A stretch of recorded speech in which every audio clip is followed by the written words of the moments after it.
Thanks for tuning into our podcast. We love having you here, and it's our mission to bring you all the latest and greatest tips, skills, and know-how to make you the best that you can be. We know that you have it in you, and we're going to show you how. Now, let's get started.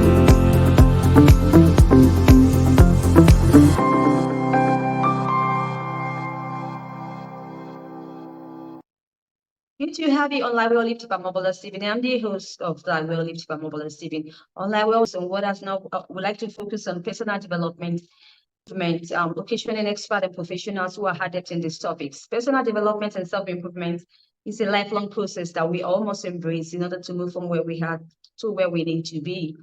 Now, today I have Bennett, who's a social psychologist and also an entrepreneur on the show today. Welcome with me, Bennett, on Live Well Live by Omobola Stephen. Thank you. I'm very happy to be here. Thanks for joining me on the show. I'd like us to begin with this. What is so important about uncomfortable ideas? Well, I wrote that book because society, I guess, was kind of diverging from reality in many ways, and in a different way that most people think. Like right now, if you look at what's going on in the world, you could see how people are living in little ideological bubbles. And there's a group that most people would say are clearly wrong and not accepting reality. However, what's interesting is if you put everybody in two different groups, you would see that both groups have elements of not accepting reality. And I don't mean to equivocate the two. I don't mean to say that both are equally not accepting reality, because clearly some people and some groups are far more not accepting reality than other groups. It's not a case of everybody's the same and we all don't accept parts of reality. So I just wanted to make that clear. But with uncomfortable ideas, there are parts of reality that we don't like to accept because they go against our ideological beliefs, or they go against maybe some of the narratives that we have been taught, the narratives that we have been expressing. And even though we might know at some level this is the way reality is, this is what science tells us, we have this cognitive dissonance where we feel uncomfortable, but ultimately our ideological beliefs win out because they're just so powerful and strong, and we just kind of stick with our own group and stick with our bubble, within our bubble, and we keep regurgitating these non-truths, which again is bad for everybody. I think that we have to accept reality even when it's uncomfortable, and just kind of deal with it. And as I write in the book, there are many instances where accepting reality as it is a much better path to solving the problem than ignoring it and pretending it doesn't exist. Because if you or pretending there's another problem, one of the examples that I use, like everything in the book is controversial. Let's just make that very clear. No matter who you are, no matter what side of the political spectrum you're on, where you stand with religion, where you stand with sexual issues, you're going to be offended by something in this book. That's just the nature of the book, and I'm perfectly okay with that because that's essentially what the book is all about. But one of the issues is with police brutality and race and the transgender community and violence against them, like these different groups where how police might treat people different. Like no question that's an issue, and that's definitely founded by facts and reality. But when we have so many people focusing on like gender issues or racial issues, when it comes to something like the way police are treating people, we're missing the bigger picture, which is police brutality, because there's also a huge portion of which we would consider normative people in the society, like this white men or whatever, that get seriously abused by the police. So it's not, if we want to solve that problem, we have to focus on police brutality, not gender issues, not racial issues, or any other issues that come up, even political issues that has been related to politics, like police picking on people of certain politics. But the real issue at hand is the police brutality. And that's, once we face that fact, we could address that fact and ultimately solve that problem. So the whole book is kind of filled with things like that. Right. Now, talking about decision making, what is the importance of the decision making process? Like to share your thoughts? Sure. Well, we're faced with decisions every day in our lives, obviously, and most of us aren't very good at making decisions, which is unfortunate because, like I said, we're all making decisions every day, multiple times, sometimes hundreds of times a day. Many times the decisions we make are inconsequential. Are we going to have Lucky Charms or Cocoa Pebbles for breakfast? It doesn't matter, right? They're both crappy cereals that'll make us sick and get us fat. However, there are some decisions, obviously, that are of extreme importance. And a lot of times what we do is what would be called like the level 1 versus level 2 thinking. One is like the quick thinking that we do when we're not really engaging with our cognitive faculties, but we're just answering a question or coming through a decision by, let's say, like intuition or feeling. Sometimes that works, but a lot of times for important decisions, it's not a good way to go.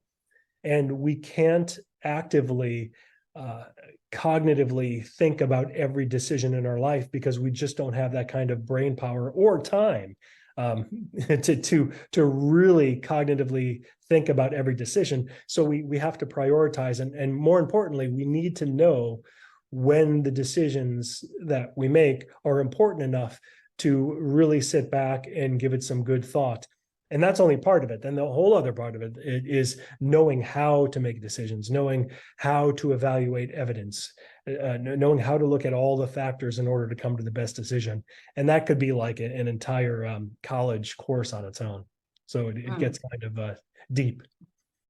Oh, sure. It's really deep. Now, I'd like to share with my audience the biggest biases that affects decision making and how can we minimize them? I'm sorry, could you repeat that? I'd like you to share with my audience the biggest biases that affects decision making and how can we minimize them? Oh, the biases, like the cognitive bias. Right. So, well, one, I believe, well, I did mention I forgot which bias I mentioned now, but there are many different decision-making biases. And one is the bias where we believe that we're right in virtually every circumstance, and any information that comes to us that goes against our belief must be wrong. And the information that we see that supports our belief must be right. And that's the confirmation bias. That's one of the biggest biases out there, the most common biases out there. The confirmation bias is also involved in us ignoring information. So, for example, we may be walking through an airport and we'll see one TV channel that is talking about information that favors our political candidate. And we happen to hear all of that and listen to it and agree with it and say, yes, that's fantastic. We walk down another terminal, another TV station is on that's talking negatively about our favorite political candidate, saying a lot of bad things that is probably also true, but yet we completely ignore it, either at a conscious level or most of the time it's at a subconscious level. We just don't even think about it. We're like, yeah, that's probably wrong anyway. So that's a way that the confirmation bias affects our decision-making, because obviously if we do that, we don't have all of the information needed to make a good decision. We only have partial information, and we have, frankly, it's wrong information because it's at best half truth. Thanks, Uncle Bennett, for sharing your thoughts. What makes a person successful in life? Now, I'm asking two in one question. The one question is what makes a person successful in life? And is it really possible to get everything one wants in life? Well, the first question is a lot longer, so I'll quickly answer the second question. Is it possible to get everything one wants in life? Yes, if you don't want very much. So if you only want like one or two things, let's say you just want enough food to survive, and that's where your wants are limited to, then yes, you could get everything you want in life. In fact, there are major philosophies that focus on that, like Buddhism, just kind of getting away of all your wants and desires, and essentially you're content, you're happy, you're completely fulfilled because you have everything you want. And you could imagine other people who just want everything and they just keep on wanting and it's never enough. Well, they could have a ton of things. I mean, not just material things, but they could have love, they could have a great family, they could have time, free time, the works, but they still might not be happy because they just keep on wanting more and more and more. So a lot of this is a matter of perspective, and that's where success comes in. Success is defining it in such a way where you can be happy, you can be fulfilled, and have virtually everything you want. And then, of course, there are different aspects of success, like financial success, which can be defined as having enough money to do everything you want, to meet all your wants and desires and needs. Some people might define financial success as just having enough to survive or get by. So it really depends on how you define it. And I don't want to play the everybody gets a trophy card here, saying that, like, minimizing the whole idea of success. Like if you bring down your expectations, then everybody could be successful. Well, I do think there's a lot to having high standards and pushing yourself and having goals and going for it. It's a matter of having the right attitude, basically knowing that you're never going to get everything you want, but you're going to have a lot, and you should really appreciate what you have. So it's at least that's where I come in with my definition of success. It's pushing yourself and constantly pushing yourself to achieve more and more and more, but at the same time being extremely appreciative of what you have and having gratitude, and that's, to me, what it's all about. All right. Bill, do you have any interesting news you'd like to share with my audience, or any projects in the pipeline you'd like us to know? Well, I got tons of stuff going on. I've got two websites. One is my personal website where you can find my books, and that's at bobennett.com, BOBENNETT.com. The other one is where you could find all my businesses online. Right now, the vast majority of them are associated with publishing, book publishing, and artificial intelligence. So you could go to archieboy.com. And they also have an affiliate program there where if you like my sites, you could basically be a reseller of them all and make yourself some money. Absolutely. Any parting word you'd like to share with my audience and your social media handles, if you're any? Sure.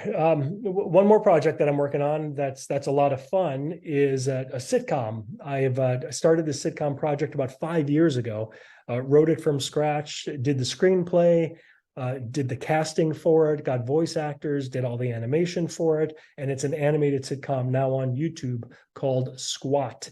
And you could find that at squatspotfitness.com. And it incorporates a lot of what we talked about, critical thinking, psychology, success, but it's a comedy, and I think it's hilarious, and I hope your listeners do too. Sure, we'll be on the lookout. Thanks so much, Bennett, for sharing your thoughts on today's show on Live Omobola Stephen. I wish you best of luck once again on all the projects that you're embarked upon going forward. All right, that's great. Thank you so much. All right, thanks for joining me on Live Omobola Stephen. If you want to catch up with any missed episodes, you can do so on any cross-promotion platforms or podcast distribution platforms that you bump into online. And do have a great time listening to experts share their thoughts on topics or subjects under personal development and self-improvement. I need you to stay safe. I talk soon.